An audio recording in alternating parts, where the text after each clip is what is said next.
بسم اللہ الرحمن الرحیم۔ السلام علیکم۔ آج پہلی رات تھی، بستر پر پھول سجائے گئے تھے۔ نبیلہ اور کامران کی شادی ہوئی تھی۔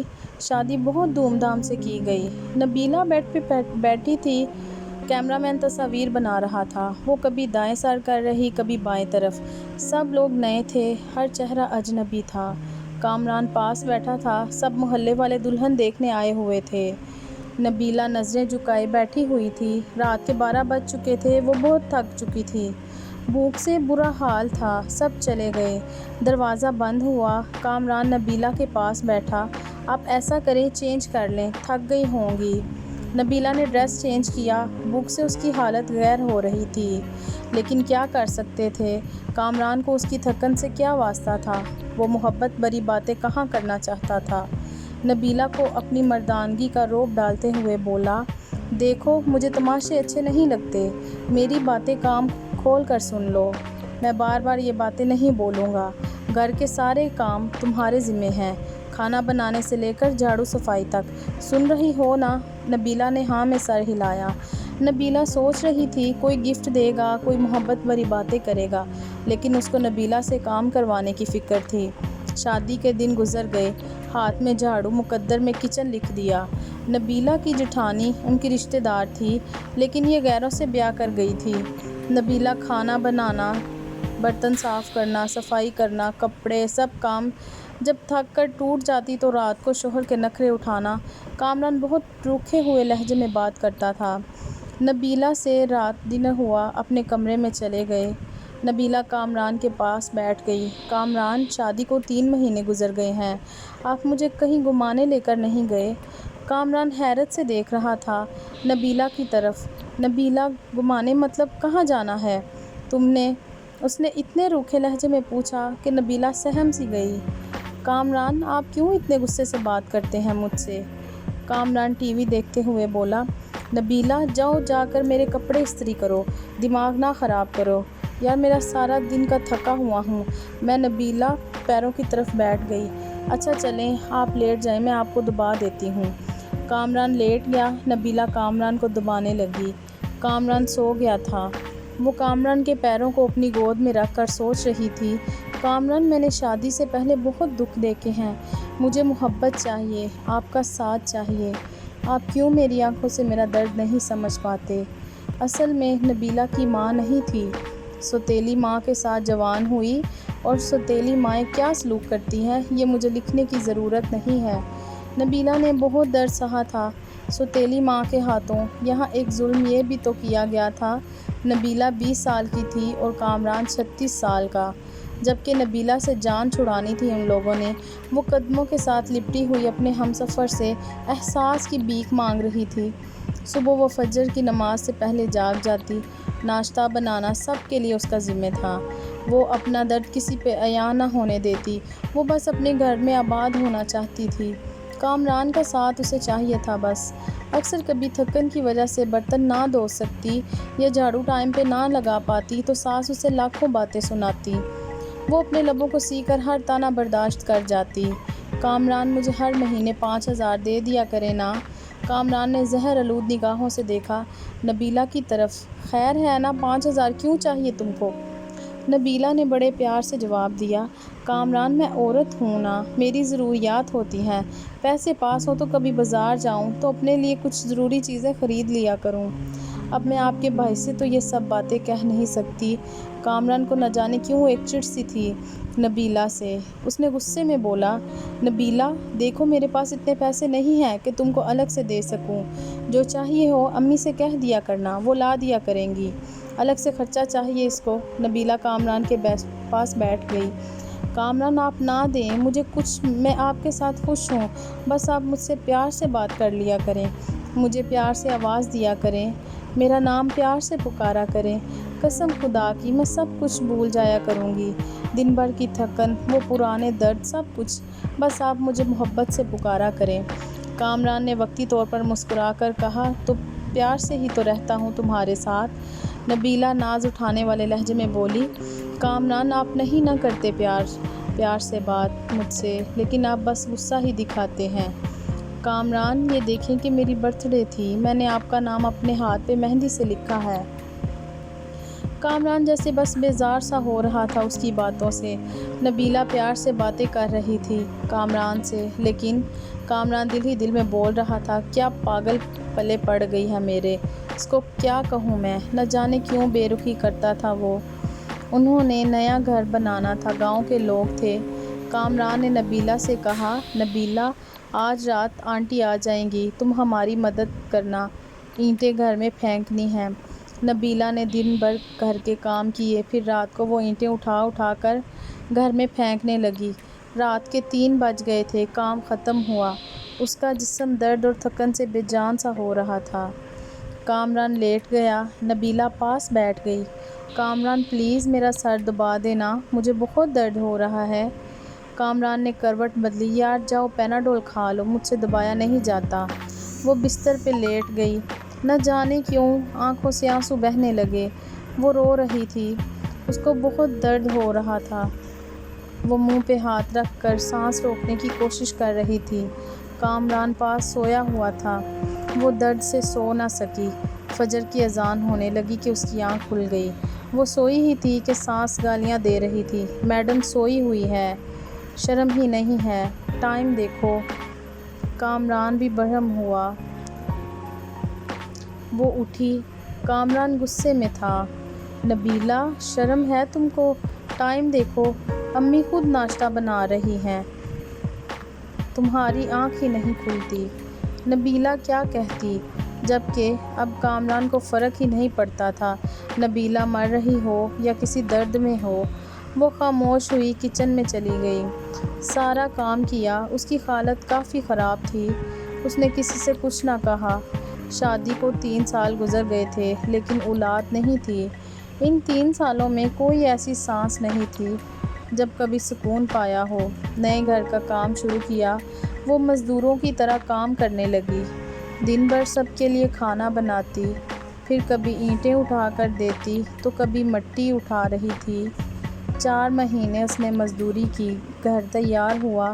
کامران کے ساتھ رہتے ہوئے وہ کامران سے دور تھی، کامران اس سے دور رہنے لگا۔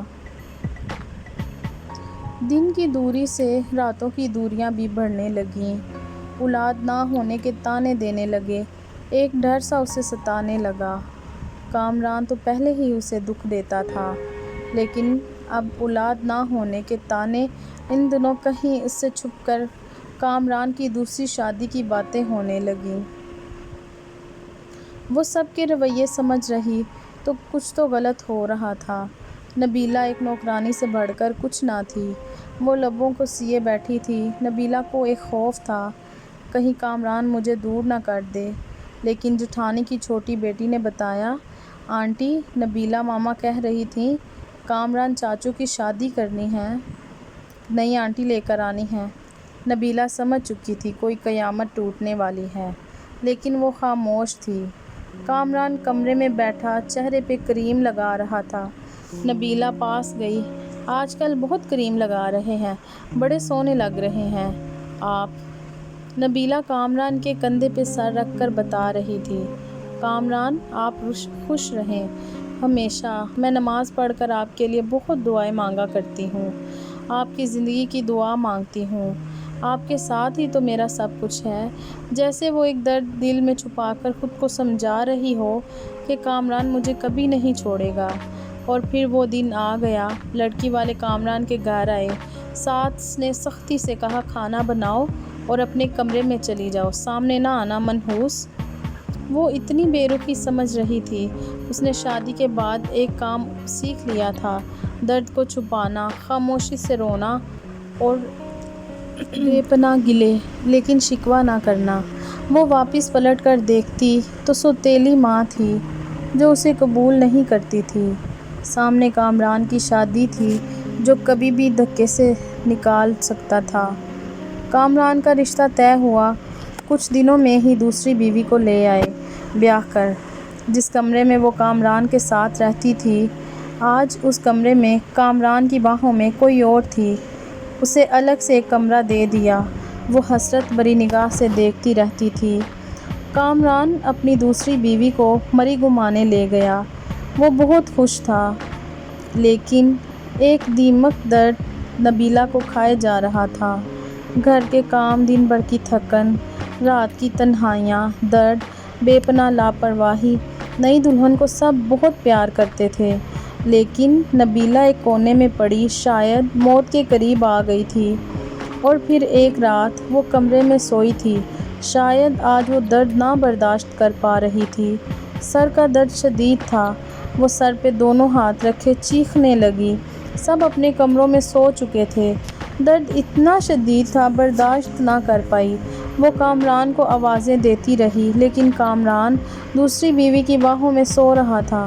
وہ زمین پہ گر گئی، تڑپنے لگی۔ نہ جانے کتنی آوازیں دی تھی اس نے، اور آخر وہ سکون کی نیند سو گئی۔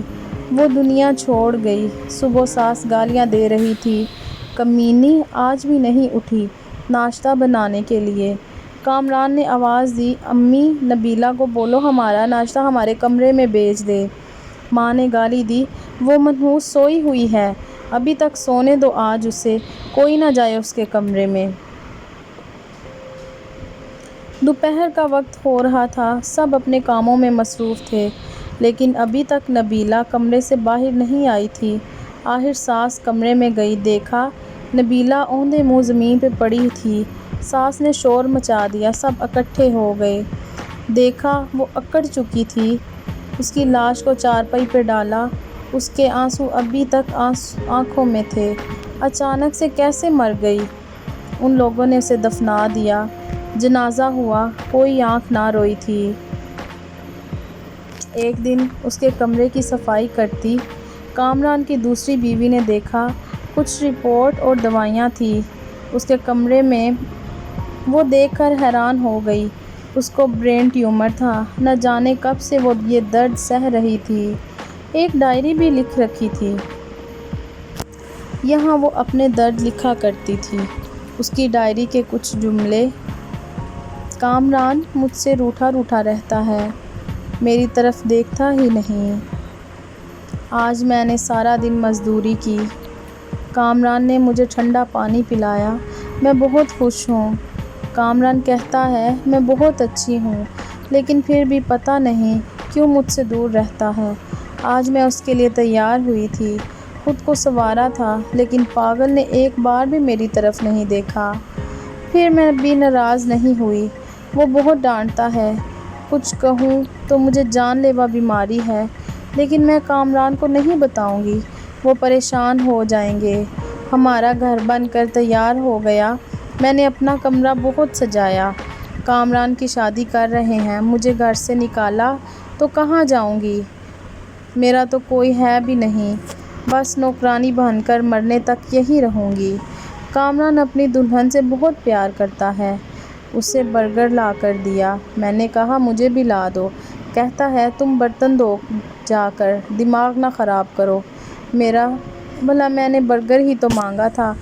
آج صبح سے میری سانس رک رہی ہے، ایسے لگ رہا ہے میرا وقت قریب آ گیا۔ کاش کامران کی باہوں میں مر سکتی، کاش کامران میرا درد سمجھتا، مجھے سینے سے لگاتا، میں سکون سے مر جاتی۔ کامران آپ کبھی میری یہ ڈائری پڑھیں تو خود کو میری موت کا ذمہ دار نہ ٹھہرانا، بہت پیار کرتی ہوں آپ سے، بس نصیب سے ہار گئی ہوں، شاید کہ میری قسمت میں خوشیاں نہیں لکھی۔ اور ہاں پاگل، ایک برگر ہی تو تھا، کنجوس تم، مجھے لا دیتے تو کیا ہو جاتا، ڈانٹنے کی کیا ضرورت تھی۔ اپنی دوسری بیوی کا خیال رکھنا، میں تو نہیں ہوں گی، جب آپ کے ہاں اولاد ہوئی نا تو میری قبر پہ ضرور آنا ایک بار، تمہاری نبیلہ۔